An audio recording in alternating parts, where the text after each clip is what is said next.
আসসালামু আলাইকুম, কেমন আছেন সবাই? আবারও চলে আসলাম ছাদে কলমি শাক তুলতে। আজকে আবার এক গাঁঠি কলমি শাক তুলে নিয়ে যাব। এগুলো আসলে 2 দিন পর পরে এত পরিমাণ বাড়ে, কি বলবো। এই যে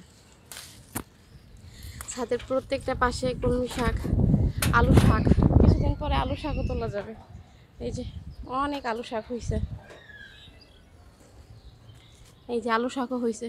কয়দিন পরে আমরা এই আলু শাকও তুলবো। যে ছাদ ওই পাশে আমার ছেলে খেলা করতেছে, ওখানেও কতগুলো কলমি শাক আছে। এই শাকগুলো আগে তুলি, মানে এক সপ্তাহ যায় না এত পরিমাণে শাক হয়, কি বলবো। ভালোই হয়েছে, ফরমালিন মুক্ত শাক খেতে পারি। বাজারে শাকসবজির যে দাম, এই দাম দিয়ে শাক খাওয়ার থেকে ছাদে সবাই চাষ করে শাক খাওয়াই ভালো, আমার মতে আমি বললাম। এই যে প্রচুর শাক হয়েছে, শাকের জন্য দেখা যাইতেছে না, প্রচুর পরিমাণে শাক হয়েছে।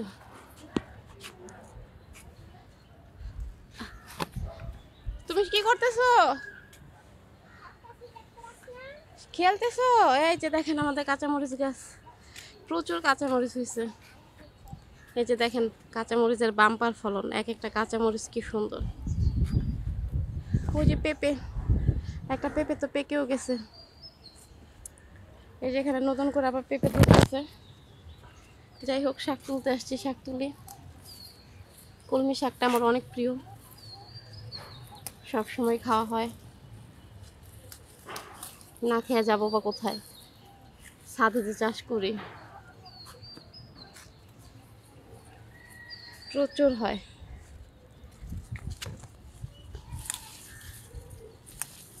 আসলে নিজের বাগান থেকে শাক তুলে খাওয়ার মজাই আলাদা, কে কি বললো সেটা বিষয় না।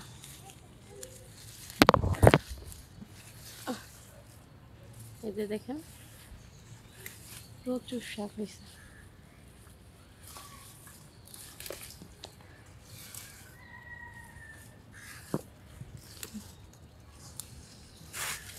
আমি তো মাঝে মাঝে পরিষ্কার করে পুরাটা ফালাইও দিই।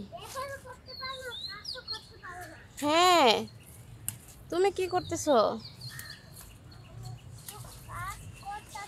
এত কাজ করতে হবে না তো, শাক তুলো যাও। প্রচুর শাক হয়েছে।